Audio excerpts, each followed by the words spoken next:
Hello students, welcome to my channel. हम chemistry का chapter 1 पढ़ रहे हैं, जिसमें हमने अभी तक की हमारी लास्ट क्लासेस में देखा कि कैसे कोई केमिकल फिजिकल चेंज होते हैं, कैसे कोई केमिकल इक्वेशन बनती है, फिर उसे बैलेंस कैसे किया जाता है। फिर अब हम फर्दर पढ़ रहे हैं टाइप्स ऑफ रिएक्शन, जिसमें से कुछ टाइप की रिएक्शंस हम पहले की क्लासेस में देख चुके हैं। अगर आपने पहले के वीडियोस नहीं देखे हैं तो आप पहले मेरे पहले के वीडियोस देखिए स्टूडेंट्स, तब आपको आगे के वीडियोस समझ में आएंगे। अभी जो हम चैप्टर पढ़ रहे हैं वो आपके एनसीईआरटी के लिए बहुत बहुत इंपॉर्टेंट है। बोर्ड एग्जाम्स में मैक्सिमम क्वेश्चंस यहाँ से कवर होते हैं, तो स्टूडेंट्स आपके लिए बहुत इंपॉर्टेंट है कि आप मेरे पूरे वीडियोस देखें और इस चैप्टर को पढ़ें। ओके, तो आज हम आगे का कंटिन्यू करते हैं। ओके स्टूडेंट्स, आज का हमने टाइप्स ऑफ रिएक्शन हम पढ़ रहे थे। टाइप्स ऑफ रिएक्शन में हमने बहुत सारे टाइप की रिएक्शन पढ़ चुके हैं। Combination reaction, displacement reaction, decomposition reaction. Next type of reaction है oxidation and reduction reaction. Oxidation reduction reaction, तो पहले हम पढ़ेंगे ऑक्सीडेशन रिएक्शन। ऑक्सीडेशन रिएक्शन क्या है स्टूडेंट्स? रिमूवल ऑफ हाइड्रोजन, किसी भी एटम से हाइड्रोजन का रिमूवल, या फिर addition of oxygen, hydrogen remove होगा, ऑक्सीजन ऐड होगा। और फिर हम इन तीन तरीकों से ऑक्सीडेशन रिएक्शन को पहचान सकते हैं कि कहाँ पर ऑक्सीडेशन रिएक्शन हुई है। तो या तो वहाँ जहाँ पर हाइड्रोजन रिमूव हुआ है एटम से, या तो वहाँ जहाँ पर ऑक्सीजन ऐड हुआ है, या तो वहाँ जहाँ पर किसी भी एटम ने इलेक्ट्रॉन का लॉस किया है। और हम पहले भी बता चुका है मैंने कि जब भी कोई एटम इलेक्ट्रॉन का लॉस करता है तो पॉजिटिव आयन में चेंज होता है। इसके एग्जांपल्स भी मैंने यहाँ पे लिखे हैं कि कॉपर में ऑक्सीजन ऐड हो रहा है तो कॉपर ऑक्साइड का फॉर्मेशन हो रहा है। तो इसका मतलब क्या है स्टूडेंट्स? यहाँ पर कॉपर में ऑक्सीजन का एडिशन हो रहा है। हमारी ये वाली डेफिनेशन यहाँ पे प्रूफ हो रही है, एडिशन ऑफ ऑक्सीजन। सेकेंड हम देखेंगे कि ये H2S है, हाइड्रोजन सल्फाइड। यहाँ पे स्टूडेंट्स यहाँ देखेंगे हम, तो यहाँ तो हाइड्रोजन सल्फाइड है बट प्रोडक्ट साइड में सिर्फ सल्फर है। इसका मतलब सल्फर से जो हाइड्रोजन है वो रिमूव हो रहा है। इट मींस यहाँ पे क्या प्रूफ हो रहा है? ये वाली डेफिनेशन प्रूफ हो रही है, removal of hydrogen. Okay, third type में थर्ड एग्जांपल में हम देख रहे हैं कि जो जिंक है उसने इलेक्ट्रॉन का लॉस किया है और पॉजिटिव आयन बनाया है। तो हमारी थर्ड वाली जो डेफिनेशन है वो भी प्रूफ होती है। सो इस तरीके से what do you mean by oxidation reaction? Addition of oxygen, removal of hydrogen and removal of electron और loss of electron is known as oxidation reaction. Okay students, next is reduction reaction. Reduction, reduce होना। तो what is reduction reaction? Just opposite of oxidation reaction is reduction reaction. हम just opposite definition बनाएंगे। क्या definition बनेगी? यहाँ पे था removal of hydrogen, यहाँ हो जाएगा रिमूवल ऑफ ऑक्सीजन। यहाँ था addition of oxygen, but here it is addition of hydrogen. And यहाँ था loss of electron, but here just opposite gain of electron, that is called a reduction reaction. Okay students, अगर हम example देखेंगे तो यहाँ पे हमने लिया है copper oxide in which hydrogen molecule is reacting। तो यहाँ पर हम देखेंगे तो यहाँ पे ऑक्सीजन है अभी कॉपर ऑक्साइड में, but copper oxide is changing into copper. Copper में चेंज हो रहा है। तो स्टूडेंट्स यहाँ पे हाइड्रोजन जो है वो यहाँ ऑक्सीजन के साथ रिएक्ट कर रहा है, हाइड्रोजन और ऑक्सीजन का रिएक्शन हो रहा है, लेकिन जो मेटल है उससे ऑक्सीजन रिमूव हो रहा है। इट मींस कॉपर का यहाँ पर रिडक्शन हो रहा है। ओके स्टूडेंट्स, नेक्स्ट ये भी सोडियम भी एक मेटल है, उसमें हाइड्रोजन ऐड हो रहा है और सोडियम हाइड्राइड का फॉर्मेशन हो रहा है। तो यहाँ पर एडिशन ऑफ हाइड्रोजन वाली डेफिनेशन प्रूफ हो रही है।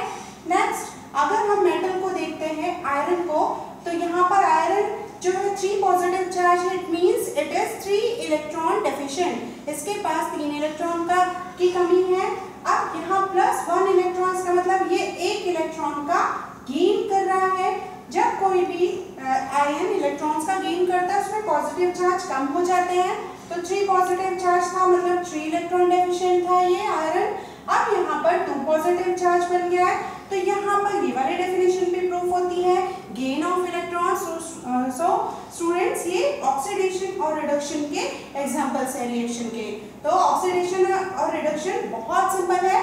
सिर्फ आपको ये तीन डेफिनेशन आपको सिर्फ ऑक्सीडेशन के लिए याद रखना है। रिडक्शन जो है ऑक्सीडेशन रिएक्शन, उसका जस्ट ऑपोजिट है। And next is redox reaction. Redox reaction क्या है ये हम देखते हैं। तो रिडॉक्स रिएक्शन को हम देखेंगे तो यहाँ पे दो वर्ड आ रहे हैं, रेडॉक्स, रेडॉक्स। तो रेडॉक्स में दो वर्ड है, अगर हम बीच से ब्रेक कर दें तो red means reduction, ox means oxidation. तो ये कौन सी रिएक्शन है? ये ऐसी रिएक्शन है जहां पर दोनों ऑक्सीडेशन और रिडक्शन एक साथ होगी, साइमल्टेनियसली ऑकर, दोनों एक साथ होगी, that is called redox reaction.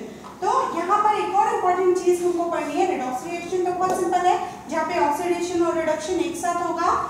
और इम्पोर्टेंट चीज यहाँ पर ये है, कुछ एजेंट्स हमको पढ़ने हैं। First one is of oxidising agent and second one is of reducing agent. ये क्या है? ये आपके बोर्ड एग्जाम्स में से बहुत क्वेश्चन आते हैं कि आपको एक रिएक्शन दे देगा, आपको ये बोलेगा कोई रेडॉक्स रिएक्शन दी हुई होगी, आपको ये बोलेगा कि कौन सा सब्सटेंस यहाँ पे ऑक्सीडाइज हुआ है और कौन सा सब्सटेंस यहाँ पे रिड्यूस हुआ है। इवन आपको ये भी बताना होगा कि यहाँ पे रिड्यूसिंग एजेंट कौन है, यहाँ पे ऑक्सीडाइजिंग एजेंट कौन है। बहुत इंपॉर्टेंट है, इस पार्ट से क्वेश्चन आता ही है, मस्ट है, तो आप ये पार्ट बहुत अच्छे से पढ़ेंगे। Okay students, so what is redox reaction? Where oxidation and reduction both is happening, दोनों एक साथ हो रहा है। तो हमने यहाँ पे एक एग्जांपल लिया है रिएक्शन का, when hydrogen sulphide is reacted with chlorine molecule। तो जो हाइड्रोजन सल्फाइड है वो सल्फर में चेंज हो जा रहा है और क्लोरीन जो है वो हाइड्रोक्लोरिक एसिड में चेंज हो रहा है। तब हम यहाँ से देखते हैं, अभी सल्फर के साथ हाइड्रोजन ऐड है, लेकिन प्रोडक्ट वाले साइड में सिर्फ सल्फर है, मतलब सल्फर से हाइड्रोजन रिमूव हुआ है। तो हमने अपनी डेफिनेशन में देखा है removal of hydrogen is oxidation. तो हाइड्रोजन सल्फाइड का यहाँ पे क्या हो रहा है स्टूडेंट्स? ऑक्सीडेशन हो रहा है। Okay, similar in case of chlorine molecule, यहाँ हम देखेंगे क्लोरीन जो है वो मॉलिक्यूलर फॉर्म में है अपने Cl2 के, but in the product side ये जो है वो हाइड्रोक्लोरिक एसिड के फॉर्म में बन रहा है। इसका मतलब इस क्लोरीन मॉलिक्यूल में हाइड्रोजन ऐड हो रहा है and addition of hydrogen is called reduction reaction. वो रिडक्शन रिएक्शन कहलाता है। तो इसका मतलब क्लोरीन वाले साइड में क्या हो रहा है? रिडक्शन हो रहा है। ये तो हमें बहुत सिंपल है, ये समझ में आ गया। नेक्स्ट हम देखते हैं कि अब यहाँ पर क्वेश्चन आते हैं कौन ऑक्सीडाइज हुआ, कौन रिड्यूस हुआ। तो जिसका ऑक्सीडेशन हो रहा है वो ऑक्सीडाइज हुआ है, इट मींस हाइड्रोजन सल्फाइड जो है वो यहाँ पर ऑक्सीडाइज हुआ है। जिसका रिडक्शन हुआ है वो रिड्यूस हुआ है, इट मींस क्लोरीन जो मॉलिक्यूल है वो स्टूडेंट यहाँ पर रिड्यूस हुआ है। अब मोस्ट इंपॉर्टेंट चीज आती है, what is oxidising agent here and what is reducing agent here. तो ऑक्सीडाइजिंग एजेंट कौन है? तो आपको बहुत ध्यान से सुनना है ये चीज कि जो ऑक्सीडाइज्ड होगा, जो भी सब्सटेंस यहाँ ऑक्सीडाइज्ड होगा वो बहुत अच्छा रिड्यूसिंग एजेंट होगा। ओके, और जो रिड्यूस्ड होगा वो बहुत अच्छा ऑक्सीडाइजिंग एजेंट होगा। ओके, तो यहाँ पर ऑक्सीडाइज कौन हो रहा है? कौन हाइड्रोजन को रिमूव कर रहा है? Hydrogen sulphide. तो वो हाइड्रोजन रिमूव कर रहा है, इसका मतलब जो दूसरा सब्सटेंस है उसको हाइड्रोजन प्रोवाइड करा रहा है, इसीलिए वो बहुत अच्छा क्या है? हाइड्रोजन सल्फाइड रिड्यूसिंग एजेंट है। आपको समझ क्लियर हुआ स्टूडेंट? जो ऑक्सीडाइज्ड होगा वो रिड्यूसिंग एजेंट, क्योंकि वो सामने वाले सब्सटेंस को हाइड्रोजन प्रोवाइड कराएगा, इसलिए वो बहुत अच्छा रिड्यूसिंग एजेंट होगा। और जो रिड्यूस्ड होगा, जैसे कि क्लोरीन मॉलिक्यूल यहाँ रिड्यूस हुआ है, तो वो बहुत अच्छा क्या होगा? ऑक्सीडाइजिंग एजेंट होगा। तो आपको यही बस याद रखना है, the substance which get oxidised is a reducing agent and the substance which get reduced is a oxidising agent. Okay students, last एक एग्जांपल हम और देखते हैं, फिर हम अगले टाइप की रिएक्शन पढ़ेंगे। यहाँ पे रिएक्शन मैंने और लिखी है, ये रिएक्शन को आपको देखकर याद आया होगा स्टूडेंट्स, हमने कल भी हमने ये रिएक्शन पढ़ी है। When iron get reacted to copper sulfate, it displaces the copper and forms ferrous sulfate and copper। कल की हमारी रिएक्शन थी ये, कल आपको क्लियर नहीं है फंडा तो आप पहले की वीडियो देखेंगे। यहाँ पर ये एलिमेंट अपने एलिमेंटल फॉर्म में है, आयनिक फॉर्म में नहीं है, ये एलिमेंट है, कोई भी आयन नहीं है। तो तो यहाँ पर हम इसकी वैलेंसी लिखेंगे 0। आपने वैलेंसी नहीं देखा है तो आप मेरे पहले का वीडियोस भी देखिए, उसमें मैंने वैलेंसी क्या होती है क्लियर किया है। अगर हम इसको अलग अलग कर दें तो कॉपर, ये भी मैंने बताया है रेडिकल्स, वो भी पहले के वीडियोस में है, और यहाँ पर देखेंगे तो SO4 2-। ओके स्टूडेंट्स, ये सब मैं पहले अपनी वीडियोस में बता चुकी हूँ। Fe+2। फिर से यहाँ पर हम देखेंगे तो जो कॉपर है वो अपने एलिमेंटल वाले फॉर्म में है, एलिमेंटरी फॉर्म में दिख रहा है स्टूडेंट्स हमको ये, तो इसकी वैलेंसी हुई 0। अब आप ध्यान से देखेंगे कि यहाँ पर आयरन जो है वो चेंज हो रहा है आयरन 2+ में। आयरन की वैलेंसी 0 से बढ़कर के क्या हो रही है, +2 हो रही है। यहाँ पे 0 था बट यहाँ पे Fe+2 के फॉर्म में है तो +2 हो रही है। सिमिलरली अगर कॉपर के केस में देखेंगे तो +2 से इसकी हो रही है 0। पहले +2 के फॉर्म में थे ना कॉपर सल्फेट में, हम सल्फेट कॉमन है इसलिए इसको हटा देते हैं तो आपको ज्यादा क्लियर होगा। सल्फेट दोनों में कॉमन है, हमें सिर्फ मेटल के केस में देखना है तो आपको ज्यादा क्लियर होगा। यहाँ पे आयरन किस फॉर्म में है, Fe+2 के फॉर्म में है। तो आप देखोगे आयरन 0 से +2 के फॉर्म में जा रहा है, इसका मतलब इलेक्ट्रॉन का लॉस किया है। और मैंने अभी बताया कि इलेक्ट्रॉन का लॉस क्या होता है, तो वो ऑक्सीडेशन होता है। इसका मतलब आयरन का यहाँ पर ऑक्सीडेशन हो रहा है। कॉपर +2 के फॉर्म में था, 0 के फॉर्म में आ गया, वैलेंसी +2 से 0 हो रही है। इसका मतलब क्या है कि वो 2 इलेक्ट्रॉन का गेन कर रहा है, यहाँ पर इलेक्ट्रॉन का गेन हो रहा है। तो मैंने बताया था कि जो गेन ऑफ इलेक्ट्रॉन है दैट इज रिडक्शन, तो ये रिडक्शन हो रहा है। ओके, तो आयरन यहाँ ऑक्सीडाइज्ड हो रहा है इसलिए रिड्यूसिंग एजेंट है, कॉपर यहाँ पर रिड्यूस्ड हो रहा है इसलिए बहुत अच्छा ऑक्सीडाइजिंग एजेंट है। तो इस तरीके से आप रिडॉक्स रिएक्शन को बहुत सिंपल तरीके से समझ सकते हैं। तो स्टूडेंट्स ये रिडॉक्स रिएक्शन खत्म होता है। नेक्स्ट हमारी रिएक्शन है एक्सोथर्मिक एंड एंडोथर्मिक रिएक्शन। एक मिनट का। Okay students, our next type of reaction is exothermic and endothermic reaction. Exothermic and endothermic reaction, ये क्या रिएक्शन होती है? ये रिएक्शंस एनर्जी के बेसिस पे है कि कोई भी रिएक्शन जब एंड होती है तो उसके एंड होने के या कंप्लीट होने के बाद वो reaction after completion of reaction energy को रिलीज कर रही है या फिर एनर्जी को एब्जॉर्ब कर रही है। तो अकॉर्डिंग टू दैट ये आपका क्लासिफिकेशन है टाइप्स ऑफ रिएक्शन में। तो first one is of exothermic reaction. Thermal का मीनिंग मैंने बताया था, thermal is related to heat. Exo का मतलब भी यहाँ पे समझ में आ रहा है आउटसाइड या फिर रिलीज करना भी बोल सकते हो कि। तो ये क्या रिएक्शन होती है, reaction accompanied by loss of energy और हीट, कि ऐसी रिएक्शन जो जब एंड होती है तो लॉस ऑफ एनर्जी हमको मिलती है, बहुत सारी एनर्जी मिलती है जिसको हम फर्दर फिर यूज करते हैं। तो उसका बेस्ट एग्जांपल है रेस्पिरेशन। रेस्पिरेशन जो है it's also a type of exothermic reaction. उसके बाद जो एनर्जी मिलती है उसको तो हम डेली काम के लिए, डेली के वर्क के लिए यूज कर रहे हैं, तभी हम अपना सारा एफर्ट लगा पा रहे हैं डेली लाइफ में अपने जो भी यूज करते हैं एनर्जी को, दैट इज रेस्पिरेशन। तो रेस्पिरेशन जो है उसके बाद भी जो एनर्जी मिलती है तो वो भी एक एक्सोथर्मिक टाइप की रिएक्शन है।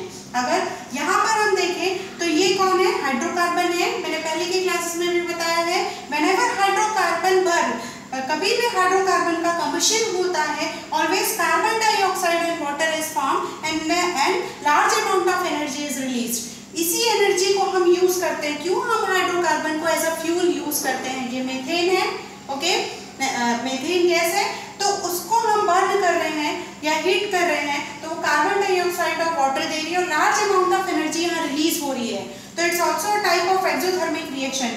यही हीट या एनर्जी जो है इसीलिए हम एज अ फ्यूल जो है हाइड्रोकार्बन्स को यूज करते हैं, बिकॉज यही एनर्जी है जो हमको हमारे लिए यूजफुल है। ओके, नेक्स्ट है मैग्नीशियम रिबन को जब आप बर्न करते हो तो मैग्नीशियम ऑक्साइड में वो चेंज होता है। It's also a type of exothermic reaction. से बहुत से एग्जांपल्स हैं एक्सोथर्मिक रिएक्शन के। तो एक्सोथर्मिक का मतलब ये होता है जब रिएक्शन कंप्लीट होती है और लार्ज अमाउंट ऑफ एनर्जी हमको मिलती है, हीट निकलती है जो आगे के लिए यूजफुल होती है। Next is endothermic reaction. फिर से हम इसको अलग करते हैं। एंडो मतलब इनसाइड, ओके, अब थर्मल मतलब हीट। अब ये ऐसी रिएक्शन है जिसमें एनर्जी की जरूरत होगी, नीड होगी। ये रिएक्शन रिएक्शन तब कंप्लीट होगी जब हम उसको एनर्जी प्रोवाइड करेंगे, तो वो एनर्जी एब्जॉर्ब करेगा। तो bye absorption of energy endothermic reaction जो है वो कंप्लीट होगी। ओके, तो एंडोथर्मिक रिएक्शन क्या है, जिसमें एनर्जी की रिक्वायरमेंट होगी। यहाँ एक बहुत इंपॉर्टेंट चीज है कि जितनी भी डीकंपोजिशन रिएक्शन होगी वो आपकी एंडोथर्मिक टाइप की रिएक्शन होगी। ऑल डीकंपोजिशन रिएक्शन, जितनी भी डीकंपोजिशन रिएक्शन है, हम डीकंपोजिशन रिएक्शन अपने पहले के वीडियोस में देख चुके हैं कि जितनी भी डीकंपोजिशन रिएक्शन होगी, क्योंकि मैंने बताया कि हम छोटे क्लासेस में जब प्रैक्टिकल करते हैं लैब में 9th 10th में, तो हम हर चीज को हीट करके देखते हैं, हीट करते हैं और फिर देखते हैं कि कौन सी गैस का इवोल्यूशन हुआ, क्या हुआ। तो इस हीट करने का मीनिंग ये है कि वो जो कंपाउंड है वो जिस भी सब्सटेंस से बना है हम उसको ब्रेक करते हैं। ब्रेक करने से पता चल जाता है कुछ चीजें तो हमें आइडेंटिफाई हो जाती है। जैसे मैंने बताया था कि हम जिस भी कभी भी कार्बोनेट को बर्न करते हैं, हीट करते हैं, कार्बोनेट को हीट करते हैं तो कार्बन डाइऑक्साइड गैस इवॉल्व होती है। तो जितनी भी डीकंपोजिशन रिएक्शन होगी वो सब की सब, all decomposition reactions are endothermic in nature. इसका भी बेस्ट एग्जांपल है फोटोसिंथेसिस। अगर नेचर में देखें तो नेचुरली जो एंडोथर्मिक रिएक्शन होगी नेचर में मिलने वाली, दैट इज फोटोसिंथेसिस रिएक्शन। वैसे ही एक और एग्जांपल है, जब मरकरी के ऑक्साइड को हम हीट करते हैं तो मरकरी का ऑक्साइड है, इट मींस वो मरकरी ऑक्सीजन से मॉलिक्यूल से बना हुआ है, तो वो आप उसको हीट कर रहे हो तो वो ब्रेक हो रहा है। Similarly when ammonia chloride is heated, ये रिएक्शन भी मैंने पहले बताई है, इवन आइडेंटिफिकेशन भी बताया था कि अमोनिया का आइडेंटिफिकेशन कैसे करेंगे आप। तो अमोनिया क्लोराइड को जब हीट करते हो तो अमोनिया गैस इवॉल्व होती है, जिसको हम HCl से डिप करी हुई रॉड लाते हैं और फिर उसका आइडेंटिफिकेशन करते हैं तो वाइट फ्यूम्स निकलते हैं अमोनिया क्लोराइड के। तो ये रिएक्शन भी मैंने आपको बताई थी। तो यहाँ पे भी अमोनिया क्लोराइड को आप हीट कर रहे हो तो अमोनिया और HCl मॉलिक्यूल मिल रहे हैं। नेक्स्ट इज, ये जो ग्राफ बना हुआ है इससे भी आप समझ सकते हो कि क्यों एक्सोथर्मिक रिएक्शन हो रही है, क्यों एंडोथर्मिक रिएक्शन हो रही है। तो ये बहुत सिंपल सा ग्राफ है कि एक्सोथर्मिक रिएक्शन कौन देगा, कौन से मॉलिक्यूल देंगे। तो जब रिएक्टेंट, ये ग्राफ से समझ में आ रहा है, ये ऊपर की तरफ है, इसका मतलब ये जो ग्राफ है एनर्जी और रिएक्शन प्रोग्रेस, मतलब जो रेट ऑफ रिएक्शन है उसके बीच बना हुआ है। तो जब रिएक्टेंट की एनर्जी कम होगी, वो लेस एनर्जी का, जब रिएक्टेंट की एनर्जी ज्यादा होगी, उसके पास ज्यादा एनर्जी होगी, तो जब वो एक पीक टाइम आएगा जब वो यहाँ पे पहुंच जाएगा मैक्सिमम में, और जब वो प्रोडक्ट में चेंज होगा तो उसी एक्स्ट्रा एनर्जी को, उसके पास इतनी एनर्जी एक्स्ट्रा है, वो प्रोडक्ट में चेंज होने के लिए इस एक्स्ट्रा एनर्जी को वो रिलीज कर देगा। तो that is exothermic type of reaction when reactant has higher energy than product. तो जब रिएक्टेंट की जो एनर्जी होगी वो ज्यादा होगी किससे, प्रोडक्ट से, तो एक्सोथर्मिक टाइप की रिएक्शन होगी। Okay students, just opposite is endothermic type of reaction, कि जब रिएक्टेंट के पास कम एनर्जी है पहले से ही, तो वो प्रोडक्ट में चेंज होने के लिए इतना एनर्जी का गैप आ रहा है उनके बीच, ये गैप है एनर्जी का, इतना एनर्जी का डिफरेंस है। तो प्रोडक्ट में चेंज होने के लिए वो इस एनर्जी को एब्जॉर्ब करेगा आउटर एनवायरनमेंट से, जो हम बाहर से हीट दे रहे हैं उससे, जैसे यहाँ आप हीट कर रहे थे, तो वो हीट करने से वो इतनी एनर्जी को गेन कर लेगा और देन वो प्रोडक्ट में चेंज हो जाएगा। तो that is endothermic type of reaction. ये डेल्टा H जो है, हम आगे 11th में जब थर्मोडायनामिक पढ़ेंगे तो और अच्छे से समझ में आएगा कि ये डेल्टा H मतलब एंथैल्पी है, जो हीट चेंजेस है उसको डिनोट कर रहा है।